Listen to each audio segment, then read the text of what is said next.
Yeah,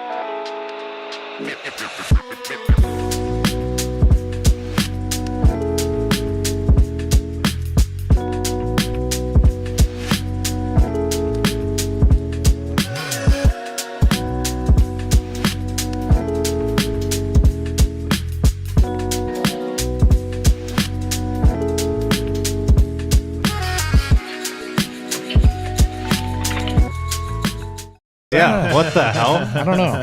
What was that? Oh, I loved it. And also, you know what I loved most about it? 30 seconds. Wonder what the chat thinks of the new intro. Yeah, the new intro. Tyson loves it. What's up, everybody? Welcome to the DNVR Nuggets Podcast. Let's go! Breaking news. Wait, we have breaking news off the top. Yo, what is it? Breaking news, I hit the wrong horns. Hey! I was like, we are switching way too many things up on today's show.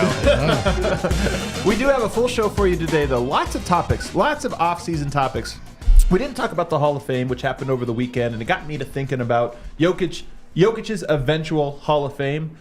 Who will he go in with? Who would be the best? Who would be the worst people for him to have to go alongside? We're going to answer some more questions from yesterday's mailbag, which include how many 30-point games will different players on the Nuggets roster have? I actually found that to be a very good exercise for where we are with this team. We're also going to talk about Peyton Watson predicting his averages coming into the year, perfect Jokic ball, best vibesman, all kinds of questions. To help me do that, look at this gorgeous hat from Spirit Hound over here, Harrison Wind. Shout out Spirit Hounds for this awesome hat. That's a sick hat. It's so sick, huh? I definitely got the best one, I think, out of Out of the ones that were available. Listen, no. you get here early, and that's kind of the story of our juxtaposition. I had first pick of all the Spirit Hounds hats. Won in the fantasy draft. I think that's kind of where you're at in the depth chart. I'll keep it real. Why do you guys think I relate to MPJ so much? It's not the height. It's not the church background or the three-pointer. We all get frozen out on this show from time to time. From time to time, yeah. There it is, the MPJ of the group. How's it going, guys? How's it going? Beautiful day.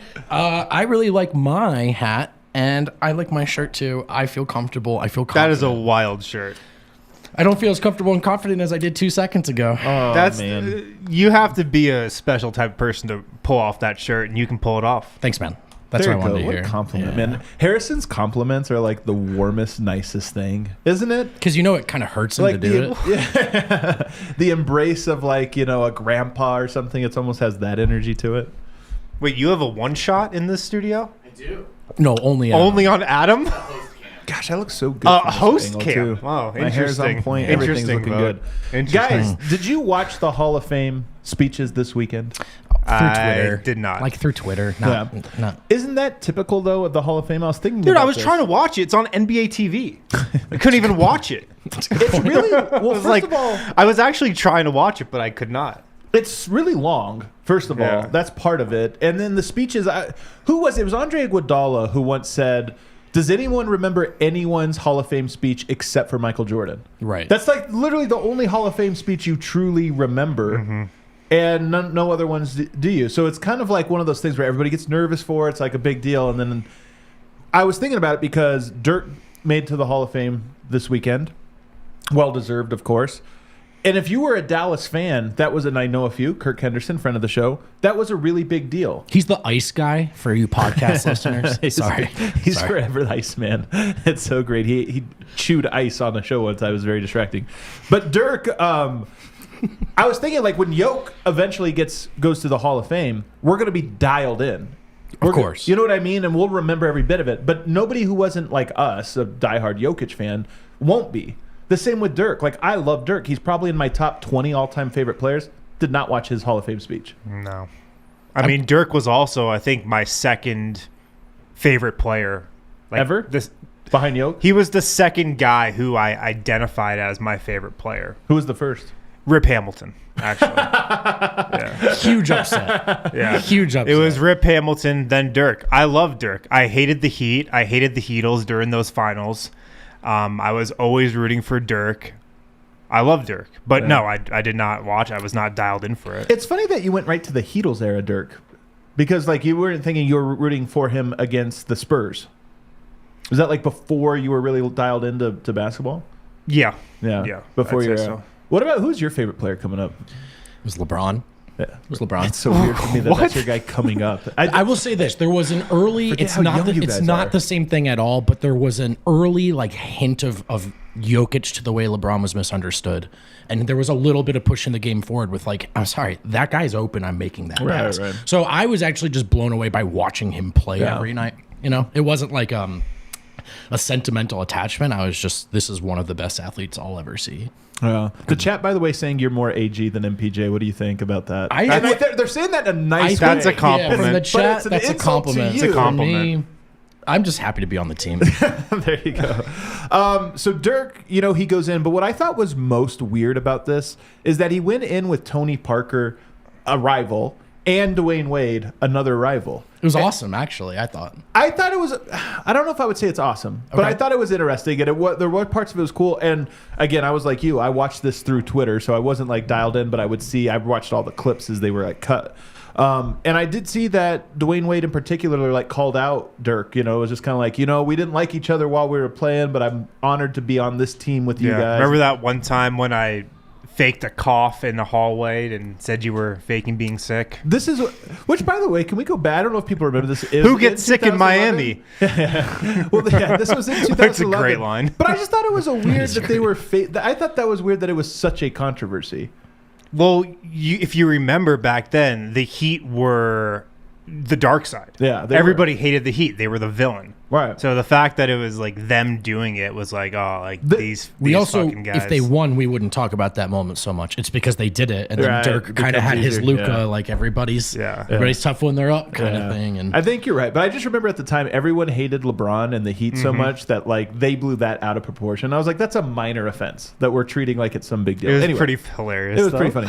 Anyway, Dirk, Wade, Tony Parker, Pau Gasol, and Greg Popovich. That's the NBA class. There was other people, including Becky Hammond, but when we just talk about the NBA people, that was the class. And it's funny because they're all obviously of the same era, but to me, they're kind of all rivals. And it got me to thinking, who would be the best people for Jokic to go into the Hall of Fame with? Now, realistically, that means that it's around the same era, right? You're going to retire around the same time, and then you become eligible for the Hall of Fame. It almost is easier first to do this with people you don't want him to go in with. Anthony Davis, Joel Embiid, to me, it's either cool because all three of them go at the same time, and it becomes this remember the era of Giants 3 and whatever. But if it's just two of them, I don't want him to go in with those guys. Is this a weird take? Could you imagine if it was Anthony Davis, Kyrie Irving, James Harden, and Nikola Jokic? Worst. You're oh my God, what is this class? that one would be bad. But if it's Embiid and AD, I thought there was something kind of cool to Wade and then the Spurs, who for their stretch were so much of just the establishment of the great teams in the NBA, and then Dirk standing there as the not the soul, but the most important disruptive figure in that era. The guy who was able to, both Spurs legendary team, Wade, it's his moment, but of course we know he had his Heatles moment, played with Shaq. And then you got Dirk standing there as the guy who was there to compete and run against both of those squads. And so I actually thought his presence was, there was some power to it on the stage. Is he the number one guy? In your opinion? I mean, in a Jokic kind of way. In a way of it's not Pau and it's not Tony, so it's really just Wade or Dirk. Yeah, and my point being, Dirk was the guy who did it in Dallas and not necessarily on a super team. So he has this kind of Jokic-esque presence of, there's the way everyone won. Yeah. And then, by the way, then there was me, and I deserve to be in this conversation too. Yeah. Going through this list again, Anthony Davis and Joel Embiid, it honestly is somewhat realistic that they would all go in together. Probably not, but I mean, there's at least a chance.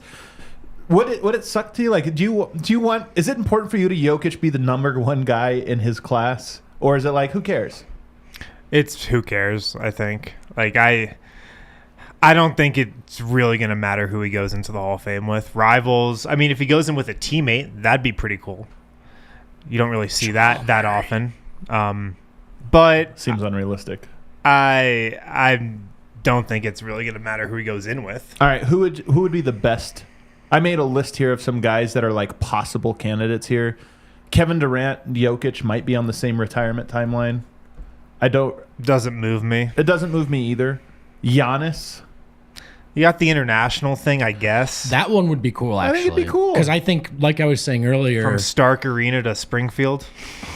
I just think it'd be cool to have these international presence again. And it would be a very similar thing, too, of if they're going in with a class of traditional NBA superstars. And then you go, by the way, there were these two guys who maybe changed the way we talked about this as a global game forever because they were perennially best players in basketball. I see some people in the chat saying like they're not so into this stuff. The reason I think it's cool is, to me, this was the Dirk Hall of Fame. Jordan had the Jordan Hall of Fame. Like, there's always a guy that's the headliner of the Hall of Fame class. I just want the Jokic Hall of Fame class. And if you go with KD, in my opinion, Jokic's a better player, but he still's the Thunder. I even thought Damian Lillard, another person that's like probably about on the same timeline as Jokic. I mean, we don't know, but could be. It's still the Jokic. It would still be the Jokic Hall of Fame with Dame. It could be him and the least significant Hall of Famer you could think of, and Jokic would have a shorter speech. And he would have fewer clips. You know what I'm saying? Oh my God, his speech would be so short. You know, he's not going to steal this show outside of our perspective anyway, you know. My theory, I told you guys, this is my theory on Jokic. When he retires, he's going to become as tattooed as his brothers. So his Hall of Fame speech, he's going to be fully tattooed. What? That is a wild take. It is. It's a wild take, and I'm just saying, but it is my take. I think when he retires, he's going to get tattooed. Crazy. There's no chance. So can you imagine him... Remember Wade? Did you see Wade this weekend where he had no sleeves? His under thing, he almost looked like Chippendales. Did you guys see this? I did see that. It's just such a unique look. You know, I mean, they're NBA players; they dress wild.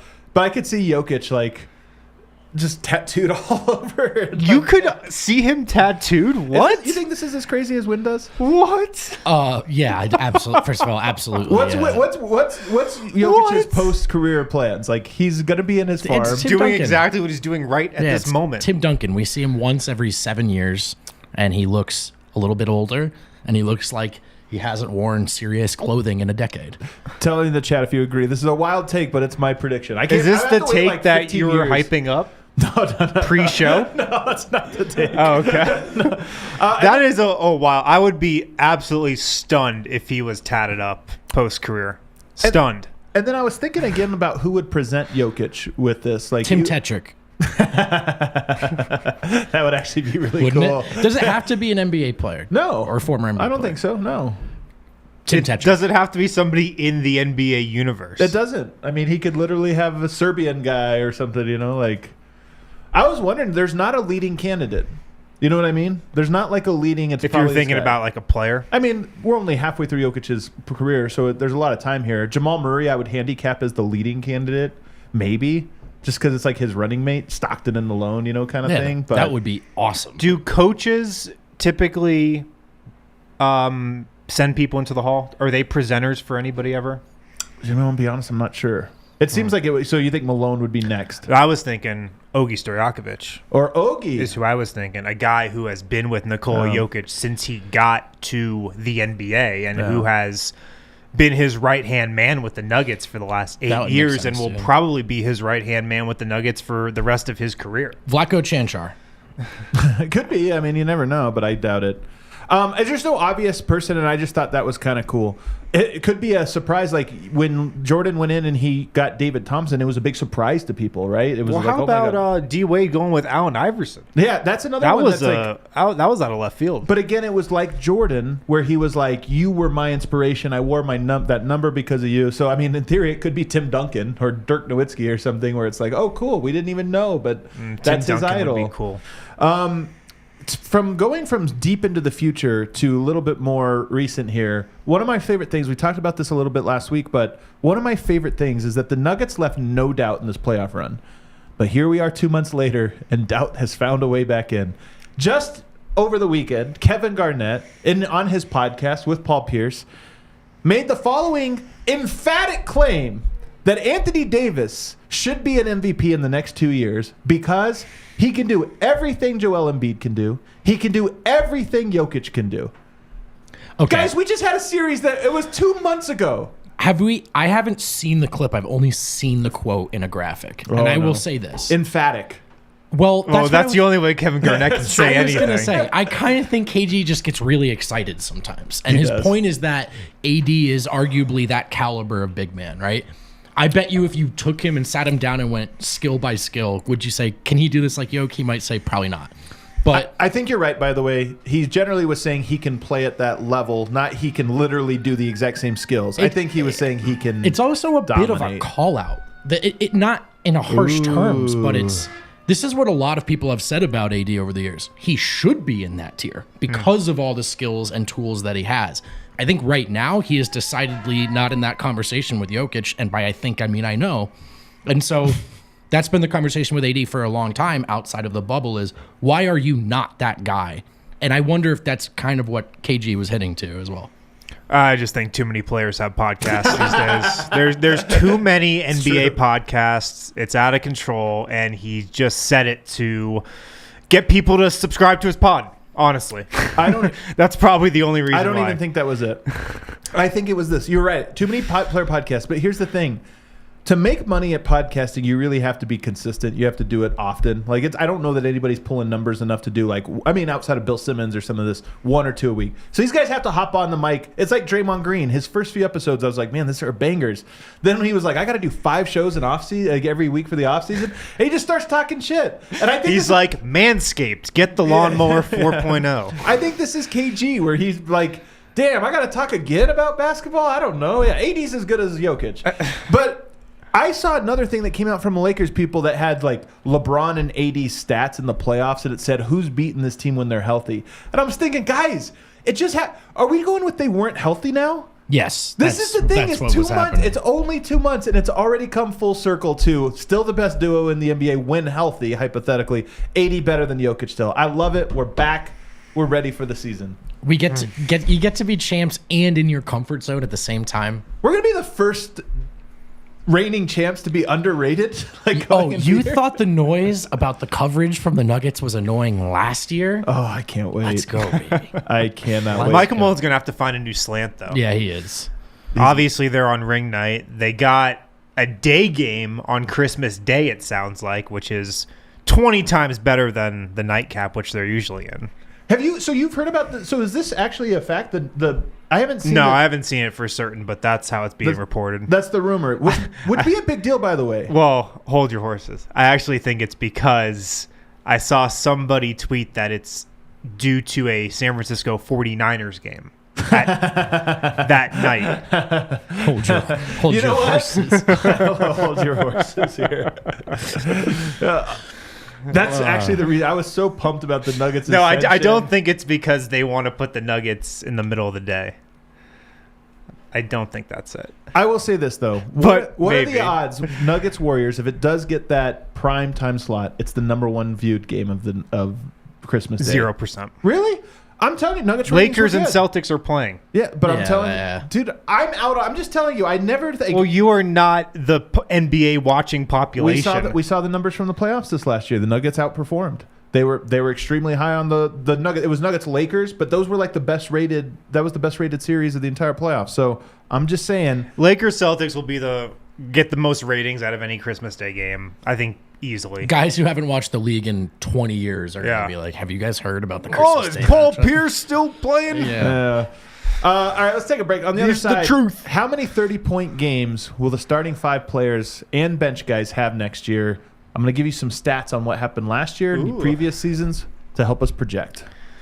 Circa Resort and Casino, guys. Man, I love Circa. I'm staying at Circa whenever I go to Vegas from now on. We were obviously out there for Summer League. It's an awesome resort, a strip feel resort, but on Fremont Street in downtown Vegas. It is Vegas's first ever adults-only casino resort. You don't think about that a lot, but you get into the casino, you get into the resort, and you're like, yeah, it's kind of nice. There are no kids here. World's largest... no ID line at the bar. You're That just is true. ordering. That so is it true. saves time. That is true. The world's largest sports book. It's freaking massive. 3-story, stadium style. Food. You got Victory Burger right there. Oh, yeah. You got other restaurants in Circa. remember those Then you fries? got Stadium Swim. 143 by 40 foot LED screen, the best place to watch any sporting event. We watched a UFC fight when we were out there. We watched games during the day, Summer League, of course. If you're heading out to Vegas for maybe Broncos Raiders, Avs Golden Knights, book your stay with code DNVR20. You're going to get 20% off your purchase. That's a great deal, great discount. DNVR20 for 20% off when you're booking with Circa. If you're heading out there for a sporting event, book there, stay there. You will not regret it. And we're just trying to send you to all of our favorite places. We're trying to help you out. This episode of the DNVR Nuggets Podcast brought to you by Illegal Pete's, offering handmade mission-style burritos, bowls, and tacos crafted with responsibly sourced, high-quality ingredients. What am I doing reading from the copy? All right, I'm talking to a bunch of Nuggets fans. You all know about Illegal Pete's. It's delicious, and they have a happy hours every day at all 12 locations from 3 p.m. to 8 p.m. That's why it's my go-to spot for burritos, buddies, and beers. And that's been the case in Colorado for 28 years. Check out Illegal Pete's. Alrighty, we are back. I want to dive into this question about 30-point scores because we got it yesterday from Matthew Kimura in our mailbag. We didn't get to it. Predict how many 30-point or higher games will each starter have next season. I went ahead and said, let's not just do starters, let's do bench as well. And I'll show you how we'll do it. But we'll start with the top guy. Nikola Jokic last year had 21 30-point games. He had 22 the year before, 23 the year before that. Wow. Descending one per Incredibly year. consistent, though. Dude, I've done this for a few Jokic stats. It's always consistent. That's it's ridiculous wild. how much you're like, man, it's just the same stuff. So 21, 22, 23 over the last couple of years. Wind? I've got to go lower. I've got to go lower. In the same order? So 20? What was he at last year? 21. 21. It went 23, 22, 21. I'll go 20, sure. Just a rounded 20. Sure, just to keep with the trend.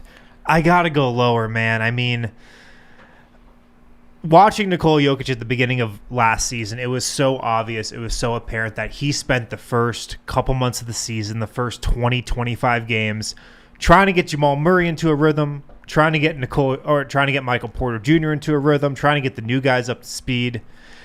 And then he turned it on. I just think he is in that mode of kind of testing out what this roster is, getting the younger guys comfortable. I think he maybe is in that mode a little longer this year than he was last year. If you just think about all the kind of question marks, all the potential new rotation pieces that the Nuggets might have, especially coming off their bench, I just think he's going to be in distributor mode, in passing mode, more this year than he was last year. And so I'll go under. Does this change your opinion at all, Vote, if I say last year, through the first 16 games of the year, he only had one 30-point game? Yeah. And then, if we go to the last, let's see... Don't go to the last 20 games. Well, I am, because he sat out, but that's part of it. He did not have one in the last 7 games. So the first 16, last 7, he had 0. That means he had 21 in the middle chunk there. Does that make you think maybe it's actually going to be more? I actually agree with Wynn's logic that those two buffers spots at the front and the end are going to be longer, of just him sort of, hey, you guys actually don't need me to score. I know you really think you do tonight. You really don't. I think he'll be in that mindset. The obvious counter is that this is virtually a decision. Is Jokic capable of 24 plus? Right. Very much so. But I agree with Wynn's logic. I do. Here's another crazy stat. We always do the number stats, you know. I'm looking at this. They lost 1, 2, 3, 4, 5 games when he scored 30 or more. We always do this. Like, the more he scores, the worse they are. That's my take. But it depends on what you use, because they went 16 and 5. Well, in the playoffs, that's my take. But they went 16 and 5 in games he scored 30 points. I mean, they won. Yeah. At an even higher rate than normal when he scored a lot. I'll just swerve on this one and say I think he's going to be right around the same number and go to like 22. I'll just split the difference, his average.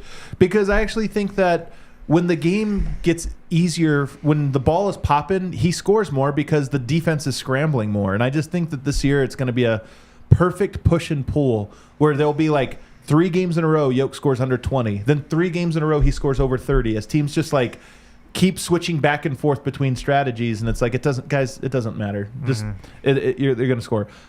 Here's the fun one though. Jamal Murray. He had 7 last year. He had 9 the year before that, and 6 the year before that. So Where are we going on this one? I'll let you start, Vote. I'm going to go to the 9-10 range. I think it's back to... It's not that many. No, but it is a bump. I mean, I do think it's really hard to forget because we tried to shove it down, the angst about Murray's minutes and how quickly he was so important last year. It was the elephant in the room for a lot of the season, right? I think a lot of people were low-key worried about that. I think it should be different, right? It should be different with a long year behind him now, his basketball legs back underneath him. I think he's primed, if he wants to be in much better shape, and then have just, in terms of endurance, the conditioning and not worrying about his knee. If he would like to, I think he's back in that place both mentally and physically to go 10 plus. What the number is, I don't know, but let's say it's a new high. We'll say above 9 for sure. So he had 7 last year, 9 the year before. I mean, I'm definitely going double digits. I want to go 13. Love it. 14, 15. I mean, you guys know, I think this is going to be the year of Jamal Murray. I think he's going to take over this team a little bit in the regular season especially. And I think that happens early on in the year for sure.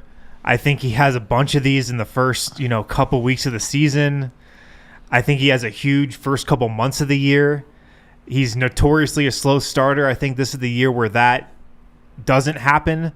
So, I mean, part of the thinking when I'm saying it's the year of Jamal Murray is that it's going to be with his scoring mostly. I just think he's going to score a career high in points per game, way over 20. I could see him averaging, 24, 25 a game, and I think he's going over 30 a lot. Man, his first 30-point game came on November 28th last year. It was game number 20. He had 31 points, and it was against the Houston Rockets, a game Denver won in a blowout. If we look at his 30-point games, let me see where they came against. Atlanta. They were all at home except for one at Houston. He had 32. At home against Houston, New Orleans, Golden State, Lakers, Atlanta. So not really on the road a whole lot. Here's the thing. I'm with you. In fact, I'm even more with you about the year of Jamal. I think this is going to be more like 16, 17. Cool. I think he has a lot of big scoring games next year. When he gets hot, he seems to stay in that hot zone. And every year he ramps up. He's kind of slow. Then he gets hot in January or so, and then the rest is history. I do think it's going to be the same. I think Jamal probably has to ramp up into the year. I don't know if like game number 1 he drops 40, but I do think he ramps up a little bit quicker. And I just think from like mid-November or December on, he's perhaps like getting 30 points somewhat regularly. Yeah. So for him, I'm going to go really high. Now the tough one. Michael Porter Jr. He had 3 last year. He had 6 the year before, full season before, and 2 the year before that. So he only has 11 total in his career. He had 3 last year. I'm going to go 3 again this year. I just think Michael Porter has a very similar year this coming season to what he did last year. I think he plays about the same type of role. I think he plays about the same type of minutes. I think he has a pretty similar stat line, to be totally honest. I think he keeps growing in the areas where he has been growing on defense, moving off the ball. I think he is becoming more of a complete player, and that continues into next year. But I think his stats are going to be pretty similar because I do think in a way he's close to maxing out what he can do in his role, sure, playing alongside Nikola Jokic, Jamal Murray, Aaron Gordon, and Kentavious Caldwell-Pope. There is a possibility that Porter's on the floor more games, more minutes, and that can be enough for, I'm going to go with 8 here. I'm going to say 8. Wow, that's 5 more. Especially, yeah, but I think there was the heel injury really threw Porter's year off. Now, that may just be something that happens every season. True. Prepared for that outcome. But I actually think he put a very consistent season together, and you can really track where there was a dip, and it lines up, of course, with that heel injury. Adam and I did this exercise together going back in his career. There are just so many more of those games than you think. Right. Where he was able to do that. And so how healthy is he? Are there diminishing returns on upping his usage even a little bit? That's a very relevant question, Wind. But I think it's in him. And let's say he does stagger like you want him to. I'll say that gives him room to get some more. I'll go with 8. I'm going to go with 11. Wow. I think he's going to double it. Wow. I'm going high on Well, all. he had 3 last year. He had 3 last year. I mean, he was coming back from injury. So He that's was- tripling it. Well, I'm doubling his career. Oh, he his has career 11 high. in his career. Okay. I think he gets 11 next year. I just think his volume scoring, he's a guy that the last time we saw him fully healthy, so we go back not this last season, but the one before where he played a full season. When he had that stretch we were talking about, Vote, where it was like 11 of 12, 12 of 14, 9 of 10. Like, he has these games where he just gets in a zone and it's unbelievable. But at that time, he wasn't in the circle of trust in a way where it was Great like, point. oh, Mike has it going. Let's go to Mike. Let's keep him out there. We'll pull Jamal out a little earlier. We'll keep him out there for a longer rotation, and we'll just run to him. I think this next year is the year. I do see Jokic's numbers going down. I think his peaks will still be those high ones, but I could see his low games being a little bit lower than before, in large part because it's like, oh, we're giving Mike 8 shots this quarter because Sure. he's on fire, and he's going to hit 6 of them, and he's going to be at 21 points just in this quarter alone. So I think Michael Porter also has bigger single-game highs. I think his averages probably don't move that much. I just think he has a little bit bigger of these big games in him. All right, Aaron agree. Gordon last year, surprisingly, had 2. He had 1 the year before that, 1 the year before that. Very rare for him to get 30-point games. Vote.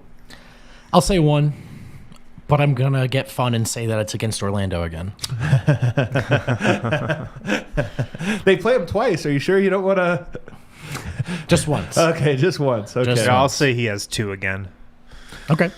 You guys don't have much to say about AG there. I'll say 1. I'm with you. I think that it's actually an outlier for him to get these types of games. I could see it getting 1 time, but I don't think it's going to be a consistent. To me, Aaron Gordon is a more consistent guy than Michael Porter, and then in terms of the scoring, and then Porter will kind of do this like above and below him. His 30-point games, AGs, they're basically break glass in case of emergency. Like, Yeah. one of the 3 guys is out tonight. One of the other 2 doesn't have it. Or Right. if he's just got a mismatch. Right. Like a huge Right. size mismatch. Makes a bunch of free throws too, probably. You Sure. get to the line 11 times, you make 8 of them or something like that. And then lastly, Bruce had 1. KCP had 0. Bruce had 1. Nobody else on the team. So if we take out the big 4, how many 30-point games will be there from the rest of the Nuggets? I'm going to say 0. I'm going to say 0. Reggie Jackson? I'm kidding. I'm kidding. Could be, Actually, why not? 30 on Houston? Can Reggie Jackson Yeah. not score 30 Is points he on the them? most? Clippers. Is he next up? I mean, that's a real question. Who's the most likely of the non-big 4 Hunt? to get it? Is it KCP? Is it Reggie? Is it somebody else? Strother gets in and just... I mean, probably KCP, if we're being honest. I mean, KCP's high last year was 21. Yeah. What was Reggie's? Well, I might have been honestly higher Well, than that. to wait, be I'm honest. saying with the Nuggets. Yeah, well, not with the Nuggets, but he wasn't really Yeah. playing. But honestly, I want to see what his career high or his season high was last year because he might have hit 30. In which case, it's 27. He only had 27, and that was in 36 I mean, minutes, the man. right guess is 0, for sure. Is there- I would think KCP's got the best chance out of all of them, though. all right. Just getting hot. I don't think so. I think you're right. KCP gets hot and makes a bunch of has a crazy game where he hits like 8, 9 threes. But even then, it's like you still have to get up. He has to hit 10 threes if it's only threes. And how many non-threes is he getting? He's not running the pick and roll at any point. A couple fast break layups, some Yeah. free throws at But the end of the game. That's something like his that. one weakness as a player: fast break layups. So Reggie, I guess, could if he play like say Murray's out, and so Reggie's playing starters minutes. Does he have a Yeah, night where he goes off? he That's could. that to me is the most likely. When you go past that, I don't see Zeke Naji having a 30-point night. Like You don't? I mean, envisioning what that would look like seems so foreign to me. I'm glad you don't. So I go straight to Christian Brown and Peyton Watson as the next most likely guys. I don't see either of them getting it. But what's a world where Christian Brown gets 30? What happened in the game? I don't know if he can get 30. Yeah, I just yeah. don't know if that can actually happen. It's a lot of free throws, right? Like he had. There's like, no way, man. There's just no way. He goes There's just no way. 5 for And I 5 like from him a 3. lot, That's you know. 15. You're right. It's only halfway there. He'd have to have like double-digit steals. Is it more likely that Peyton Watson gets there? I think so, Yeah. but I wouldn't say that that's likely either. It's Yeah. not. It's not likely. Alex Caruso career high 32 points. I don't know what that tells us about Christian Brown, but that's where my brain went. It happens. Peyton is more aggressive in just his individual offense than Christian is, I think. Like he Right. will Yeah, look that's to a good get point. his Right. more than Christian will, I predict. Christian Brown could be like 6 for 6, and he's not really heat checking, right? No, he doesn't know how to heat check. Yeah. He will never heat check. That's It's hard just to not get- who he is. It's hard to get to 30 as an off-ball player unless you're heat checking. Right. All right, wild card one for you. PWAT will heat check. Wild card one for you. Summer League darling, 80% from 3, Hunter Tyson. What are the odds he gets minutes and then just has one of those? Juancho had a 27-point game, guys. Juancho did. Yeah, that was only 27, though. I know. The birth of Juancho. And that was the Juancho game. That was the best game of his career. It was one of the great. And it was only 27. One of the great Chris Marlowe calls of all time. The right wing. Juancho hit like his 4-3 from there and is deep, and Chris yells, "From Juancho land." Yeah, So Juancho land. All right. I think Reggie is maybe clearly the next up. The more I do I these agree types with of that. things, the more I think that the Nuggets starters numbers might actually go up, and the bench numbers individually might be more scattered. It's We not were that- talking about this earlier, and I predicted nobody on the bench will average 10 points a game. Yeah, you might be right, Harrison. The more we game theory this out, the more it feels like Especially you're if the right. stagger's just Jamal and Mike. I mean, your best chance to do it is Reggie Jackson. it's true. It's the best chance. All right, let's go to break. On the other side, retired jersey numbers. We know one is a lock. Is 2 jerseys currently a lock? Is Murray a lock to get his jersey retired already? What a tease. This episode of the DNVR Nuggets podcast brought to you by BetterHelp. Head to betterhelp.com/DNVR if you're thinking of starting therapy. Give BetterHelp a try. BetterHelp is entirely online. It's designed to be convenient, flexible, and most of all, suited to your schedule. What you do is you go to betterhelp.com/DNVR, fill out a brief questionnaire to get matched with a licensed therapist. You can switch therapists anytime if you want, if you're not really vibing. But then you go from there.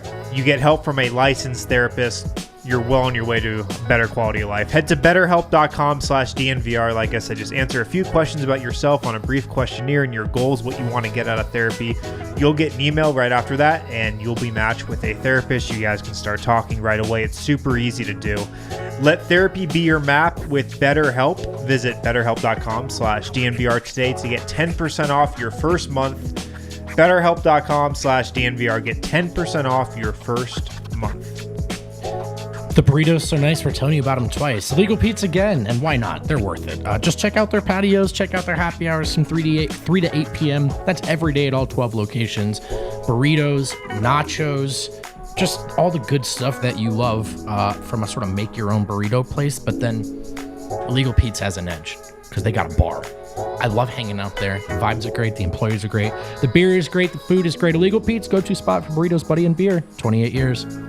Alrighty, and we are back. Let's get into this next question. It comes from Mitch. When it's all said and done, which Nuggets from this current core will have their jersey retired? Love this question. Jokic is a lock. Best player in franchise history. Even with the Carmelo confusion or whatever, he's a lock. His jersey will go up in the Raptors. I think Jamal Murray's a lock.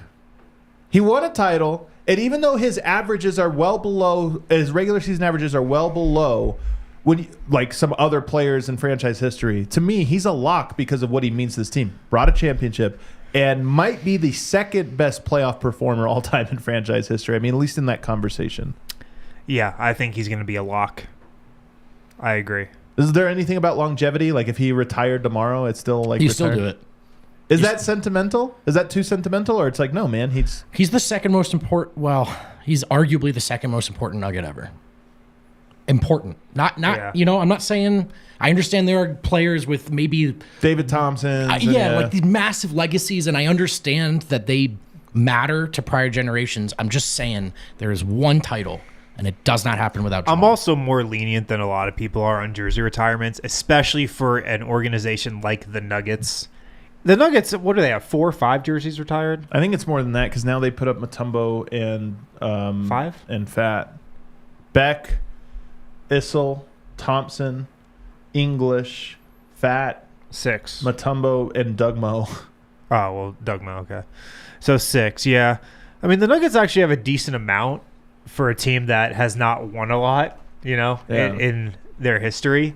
But, I mean, for teams that are looking to, like, establish their history, I'm pretty lenient on jerseys going up. And, yes, this was the first NBA championship. Jamal Murray, I mean, he just means a ton to this team, to the city, to the state. He will going forward, so I think it's a lock. Full lock. He's also going to be at the top of a lot of... I did this on Locked On a couple weeks back where I was looking at records that will be broken this upcoming season. Murray and Jokic in the playoffs, first of all, are going to be 1-2 in almost every stat. That's games played, games won, points scored, assists. They're going to be 1-2, which is really cool. And then regular season, he's going to be top 10 in almost every category. He'll probably be top 5 in most main categories just because, one, he's played a lot of years and been a productive player. So he's going to be in the record books. I think he's a lock. MPJ, now it gets a little tough. MPJ, projecting forward, will he have his jersey retired? I'll say no. If he finishes his career in Denver and they win another one, I'll say yes. He's talked about his career being 30, right? To 30 years old. So that's like 5 more years basically for him. If he does it all in Denver and they've won 2 titles, 2 or more, I'll say yes. Yeah, I mean, if this is a Duncan, Parker, Ginobili trio, then yeah, Why for not? sure. Is For it sure. though? Is it a trio? I kind of feel like it's a foursome. I mean, And Aaron that's Gordon, fine with me No, too, by I the mean, way. yeah. I wasn't saying it's just a tree. But Well, if it's a Spurs type of thing, dynasty type of run, yeah, for sure. For you, it's a one more title. I think all it would take is one and then playing all of the years in Denver. What do you think it takes? Same? He's not a lock, to be clear. Yeah, he's got to get at least one, and he's got to play pretty much his entire career here, I'd say.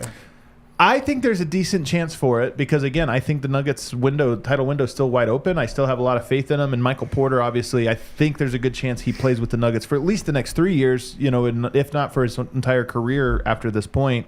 And then if Denver has the success.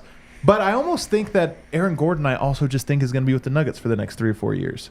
Maybe they move on from him in 2 years, Right. like when his contract comes to an end. But I kind of just think that he's going to be around. He just went to Sombor. He's doing all this. I feel like he likes it. And I wonder if Gordon and MPJ become tied to each other. And that if it was just one of them, I don't know what you do, but then Sure. you look at it, if they win 2 titles, maybe 3 titles, you just go, you know what? All 4 of those guys were there for the whole run. They're all Yeah. at Yoke's Hall of Fame speech, right? Yeah. They're not all being inducted, but they're all there, and and they have. I think that's very possible. I also think it's tough because retiring numbers actually kind of boxes you in a lot of ways. Like if it was just a circle of fame or whatever, you put Right. all 5 of these guys in. The Yeah. Nuggets have 0 titles before last year. Yeah. 0. They Yeah. now have 1. So Right. in my opinion, all 5 of these guys are Nuggets legends forever. Right. If they can add another one, yeah, start retiring numbers, man. Let's remember this group together. Yeah. Yeah, I like it. I like that question. I thought it was great. I will say my official prediction, Jokic and Murray are locks. Definitely. And I will go ahead and say I'll bet Murray and Gordon end up getting retired as well. Porter and Gordon. Or Porter and Gordon. Porter and Gordon end up getting retired as well because I think Denver wins at least one more, and those guys play together for a long enough stretch that It's they're a like, fun you know question. It's a fun question. Michael Malone will get the Doug Moe treatment too. That maybe. Actually, Doug Moe, he's going to pass Doug. If He's going to have the most. he's a lock, actually. Yeah, Yeah. he's the Nuggets' greatest coach He's only of a all lock time. if he plays next or if he coaches next season. Because this year they'd have to win like 65 games, I think is the number for him to pass Doug Moe. Like almost certainly not going to happen. But that means if they win 55 this year, only needs 10 next year. Yeah. So he's almost a lock to pass Doug Moe. Doug Moe's jersey retired. Yeah. So maybe. Christian Brown, too early to tell. Let's go. Probably a man. little too early. Peyton Watson, I mean, if he's as good as they say. This question comes from Adam in Broomfield. Will Malone be more or less intense next season? Love this question. I've got to think he's going to be less intense. If he's more intense, he's out of freaking control. Like, he's got to be less intense. I think he will be. I mean, people don't understand how much pressure is on an NBA head coach. I mean, there was a lot of pressure on Nikola Jokic last year. There was a lot. There's pressure on Jamal Murray. I think the only person that had more pressure than Michael Malone was probably Nikola Jokic, though. Like, Malone was under pressure last year to deliver. I mean, he had questions about his playoff resume. He had questions about the type of coach he was in the playoffs, and he was so locked in all year long. Like, he was dialed in, man. He was so focused all year long. They got the championship. I think he's very hungry for another. I mean, the first chance he got after the championship to talk about it, he goes, yeah, we're running it back and we're coming for another one. We're going to win it again next year. So I think he's going to be locked in again. But night to night, I think he's going to be less intense. Jamal Murray after the title and Michael Malone over the years have reflected at the podium about this. And when you ask for areas of growth in Malone over the years, multiple guys, specifically Jamal, will tell you he's actually calmed down a bit. And there's something to that. If Malone lets up too much, maybe they never play defense in the regular season. They never build those habits. Second round exit. If he pushes too hard, he risks alienating some guys that frankly know what to do when it counts. That's a balance. And I think a big part of Malone's growth that we've heard from inside that locker room is that he's learned how to keep his edge, but I think kind of relax a little bit. And that's gone a long way in his ability to communicate in the huddles. Maybe that's just a media take, but it's something that they've at least said into the mic. So I'm going to agree with Wind and say, calmer Moach. I'm going to disagree with you guys. That's more fun. I'm going to disagree with you guys. I think it makes the sense, the logic that you guys are applying to all of this. But we all know what's the saying, like you have a game plan until you get punched in the mouth. Denver Nuggets have a very young team with unproven guys off the bench. Michael Malone freaks out when he has that situation. Doesn't matter. I don't know that the perspective that he has of like, well, we won a title and I see the long game. I think he'll have that when he's at his home drinking his scotch after a game and like decompressing. I think he'll have that. IPA. IPA. And, he goes to all of these different things. I think he'll have that. But during a game, when Peyton Watson misses a rotation and Zeke and this or that, I think he is going to be so intense and so fired up because he has fewer vets than he did last year. He's going to have more Zeke Najis and more Christian Browns and Peyton Watsons. It's well argued. He's like, Justin! And I'm telling you, I would not be surprised if Michael Malone on Media Day comes in and says, we went young and I'm with it and I'm all about it. And then come December or so, he's like, I got all these young guys. We don't have a veteran team, and there's other teams that got veterans. Is that going to be the theme of his Media Day spiel? What about a position battle? We went young. I honestly, yes, and I know, and he's going to be on board with it. But at some point, until, and then he's going to have these little quips of like, a lot of teams when they win a title, they grab veterans. We did a different thing this year, and it's going to be like, wow, that part's happening. How about you might be right. How about the open position battle at the 3? All the way through the depth chart. That's what I'm taking. I'm trying to get. Now, listen, Justin Holiday's working hard. He's played well. He's the starter by the end of the year. We're just nothing's guaranteed on this team. Nothing's assumed on this team. That'd be hilarious if after a title and Michael Porter going into year 4, he's like, still an open battle for the spot. All right, let's take a break. One last break. On the other side, Peyton Watson. What's his season average? Is there any player whose season averages are harder to predict than Peyton Watson? I think it might be the hardest. We'll do that on the other side. When you get hurt, Baxton Shanker is here to help. Baxton Shanker wins for Colorado families. They've been doing so for more than 25 years. And the coolest thing about Baxton Shanker, you don't pay them any money until they win your case. No upfront fees, no fees while they work on your case. You only have to pay them when you're getting a lot of money for winning your case. So give them a call today. They've got the easiest number to remember, 222-2222. That's their number. Call up Baxton Shanker. They've won over $1 billion for their clients, and they also have neighborhood offices in Denver, Aurora, Englewood, and Fort Collins. Baxton Shanker helps with all kinds of injury cases where you weren't at fault. Car accidents, motorcycle, rideshare, pedestrians, trucks. They can even help you if you're injured at work. Give them a call, 303-222-2222 to find out if you have a case for free. Baxton Shanker wins. Is that it? Oh, no, it's not it. It's not it. I'm actually so locked in. I'm too locked in, and so that's why I messed up. Yeah, it happens all the time. Shady Rays take on the sun with gear built to last and gear built to make you look pretty dope. I love Shady Rays because sunglasses make most of us look pretty cool, but you shouldn't have to pay too much for them, and you definitely shouldn't have to worry about losing or breaking them or just realizing once you got home that maybe they don't sit quite as well as you thought. If you lose a pair, break a pair, even one day, you just decide you don't like it, they'll send you a brand new pair, no questions asked. Wear your Shady Rays with confidence because they have your back after your purchase. It gets better too if you're listening to this here podcast. Shady Rays is giving out their best deal of the season. Go to shadyrays.com and use code DNVR. You'll get 50% off. That's half off 2+ pairs of polarized sunglasses. Try for yourself. The shade's rated 5 stars by over 250,000 people. All right, let's back here. Final segment, DNVR Nuggets Podcast on a Tuesday. Don't forget to rate and review us on Apple Podcasts if you have not already. Give us a 5-star. We haven't gotten a review in a while, so say something nice to us on the reviews there. Boost that up so people discover us. You can say something mean, but just make sure you put 5 stars. That's first. Right. Just roast vote. I also want to say, not this Friday, but next Friday, the 25th, we're doing a book signing at the bar, at the DNVR bar, Golden Era. The book we put out, we're signing it. And we're having a whole event, a live show downstairs at the bar. So come through. It's going to be a great Friday night. 6 p.m. Friday. And then afterwards, guess what we'll do? Hang out and drink beer together. Like Talk what we nuts. usually do. Yeah. Bring your copy if you have one. If you don't have one, this might be a great time to get one. Yeah. So come see us. The Come hang book out. is super rad, man. Are you ready for my big take? Oh, this is the take. We're going to talk about All right, Peyton Watson. this is the take vote. You're ready. We're going to talk about Peyton Watson, and I think I found who I believe I thought it was Jokic's tats. No, who I believe is his best comp. And I feel so good about this take. Oh, man. Okay. Peyton Watson, who should we be hoping for him to be? Fuck. I'm nervous. Gerald Wallace.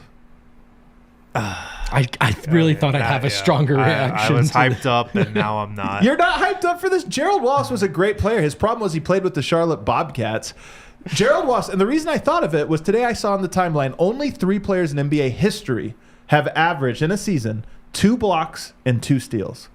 They are Akeem Olajuwon, David Robinson, and Gerald Wallace. What a stat. What a crazy stat. Now, 2 blocks, 2 steals does feel like if there was a player that could pull it off, Peyton Watson just fits that mold. He gets blocks and steals, does he not? No, you're right. He does. And Gerald Wallace was underrated because he played on one of the worst teams in the worst eras of basketball. And if he was a Laker, he would be Lamar Odom. He would be thought of as this guy that's like the 3rd best player on a It was a big deal title. that they got him at all. And he didn't get to be a big deal there, but acquiring him was a big deal. Who's that? Gerald Wallace. I'm Yeah. saying like he was a hyped player at the time. Oh, yeah. Lost to lost to history. You know? Lost to history. Crash was his nickname. He was a great player. He averaged, at his peak, 19 and a half points a game. If I told you Peyton Watson's peak scoring is 19 and a half, that feels good, right? Attainable. I feel optimistic. It feels actually. optimistic. I would Like even say. 19 and a half Yeah. is a lot of That's points. a lot of points, man. Jamal Murray's averaged that twice in his career, right? So Yeah. far. Michael Porter hasn't yet. So that's a lot of points. I don't think he'll get there. For about a 10-year stretch, he averaged between 12 and 16, which to me feels again. But he was a defensive guy that got blocks, steals, and just rebounds, made a huge impact. And he was a good player on bad team. Peyton Watson to me could be Gerald Wallace, a really high-impact defensive player who has a well-rounded offensive game. I think it's a good comp.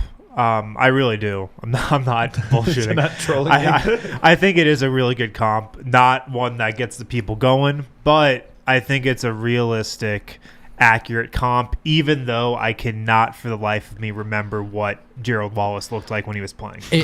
I have no idea like what his game He's looked kind of like like. Sean Marion. It's just that Sean Marion was on good teams and Gerald Wallace When was did on Gerald bad Wallace ones. retire? It was like 2000. I have zero recollection of ever watching Gerald Wallace play an NBA game. He really, his last real year was 2012. Actually, no, 2011. No, 2012. 2012. He was in Portland, his last little stint there. And I think that was like No recollection. the of that. LaMarcus Aldridge, I believe, Portland teams. What this does do, though, is help outline the edges and limits of the archetype, right? So that would be the very best version. But when you're trying to figure out how can a guy that looks like Peyton Watson, like with the physical tools, help a team that looks like Denver, you know, and it's not going to be like, it's probably not going to be, hey, can you get up to 22 points per game or whatever? It's, you want him to be able to score on the fast break. You want him to be able to take a mismatch one-on-one. But it's really about what he brings you with the ranginess and the versatility and the blocks and the steals and how that can create easy offense going the other way. So I like that it sort of helps us. Like, what would an A+ Peyton Watson look like? Right. I think that's a sort of a fun way to help us understand his role. There's a lot of guys like this, by the way, like Trevor Ariza. If I would have said Trevor Ariza, everyone would have been like, ooh, championship P. Gerald Wallace better than Trevor Ariza, but he was on the Charlotte Bobcats instead of playing with the Lakers or what have you. It's the same like Andre Karolinko is one of the all-time versatile utility men, like best of that mold. But he wasn't on one of the glam teams, so he almost gets lost in the shuffle. Gerald Wallace, really good. All right, so I just wanted to use that in mind because it helps my projection here. When we try to picture what is Peyton Watson's season average, this comes to us from our friend of the show, Crystal Ghost. What will his season averages be next year? Let's start with minutes. Last year, Jeff Green played 19 minutes. Reggie Jackson played 19 and a half minutes. Bones played 19 minutes. Christian Brown played 15 and a half minutes. So 19 for the veteran guys that played, 15 and a half for Christian Brown. What do you think Peyton will average minute-wise next year? I'll say around 15. Ooh, lower than Christian Brown. Yeah. I'll say around 15 per game. Well, the thing is with Christian Brown, I mean, there were some nights when he played high 20s and some nights when he played 2. That's true. And that kind of messed with his average a lot. But I think Peyton Watson has a very similar season to what Christian Brown had last year. I really do. And Christian Brown played around 15 minutes per game. That's what I'll slot Peyton Watson at. I think early in the year, his minutes could really fluctuate. Some nights we're like, why isn't this guy playing? And other nights he's, playing 20, 25 minutes and having a huge impact. And then as the year goes on, I think he carves out a bigger and bigger spot in the rotation. And by the end of the year, by the playoffs, he's in the playoff rotation just like Christian Brown was. Up for debate as to how much the Vlatko injury impacted this, but this would almost work better for Peyton if you could envision him as a 4 more cleanly, right? But there's a little bit of, okay, you probably want him as the small forward. How do you get him as the small forward? Is that Porter staggering? Is that likely? So then it's, you know what I mean? So there's a little bit of, does this get to be the clean sort of entry, right, for Peyton that it briefly looked like? So I have some questions there. I'll go 16, 17, just because I think they need bodies, and he's young, and he can be one. They had 15 games last year where he played 3 minutes or fewer, including DNPs. He had 6 DNPs. He had 9 games where he played 3 minutes or fewer. That's basically garbage time. 3 minutes is like we put you in at garbage time, right? Or you got yanked so fast. Will Peyton Watson have more or less than 15 games with 3 minutes or less next year?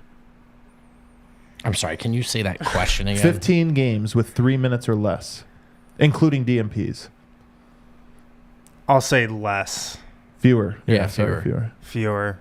Yeah. I agree. Then if that's the case, I'm going to go with 17 minutes because Okay. I think that there's a chance that, unlike Christian Brown, there are not players ahead of him, like clearly defined veteran players ahead of him. He's actually competing more with Zeke Naji and Hunter Tyson and Justin Holiday, yes, but again, I think that that's an easier person to beat out than what Christian Brown was facing, which was let's just play our veteran players a little bit more minutes or what have you.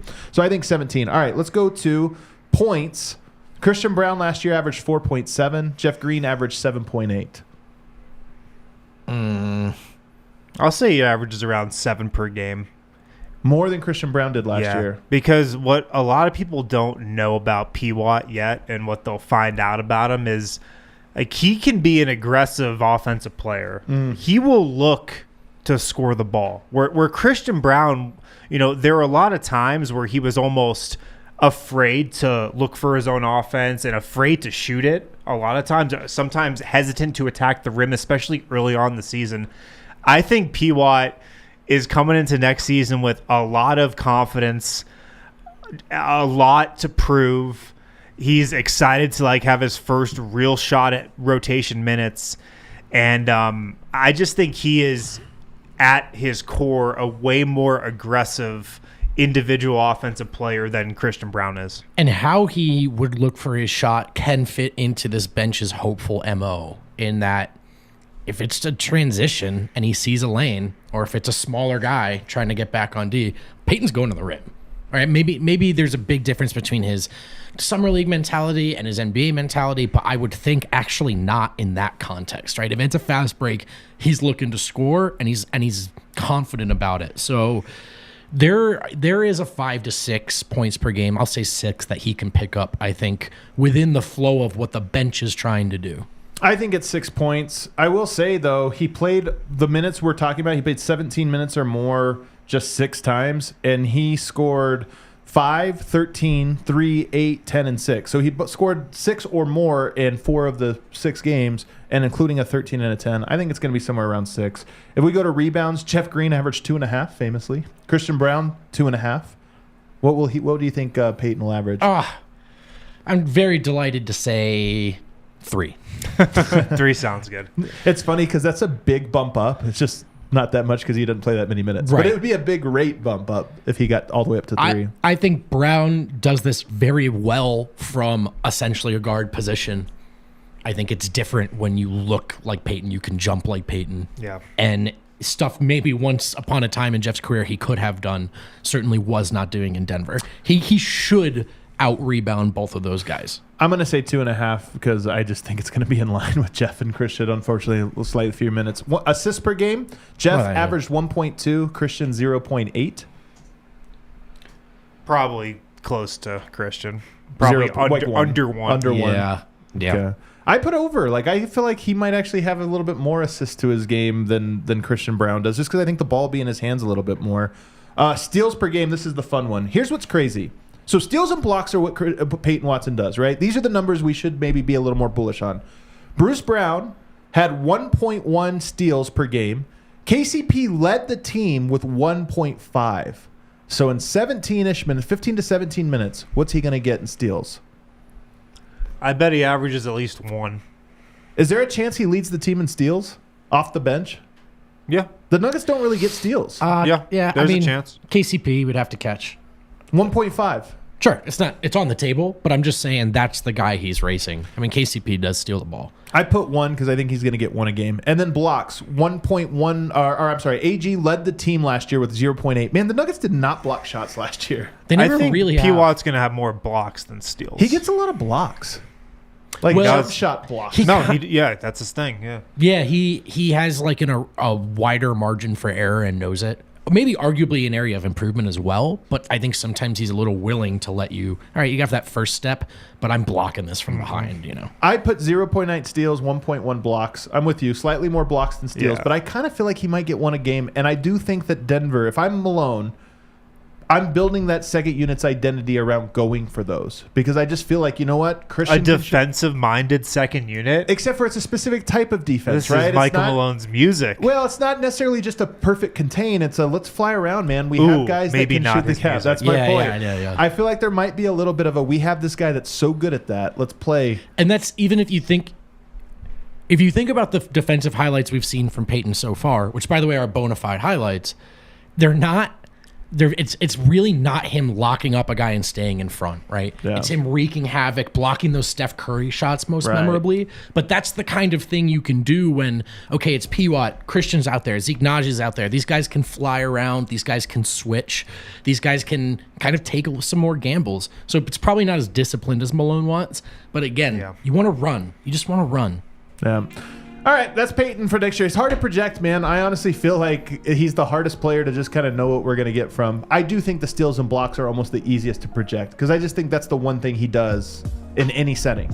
So Totally. I think we'll get it. All right, that does it for Tuesday's show, guys. We will be back. Eric will be back with us again tomorrow. Hit that like button for us. Rocks Pod coming up. Rocks Pod coming up.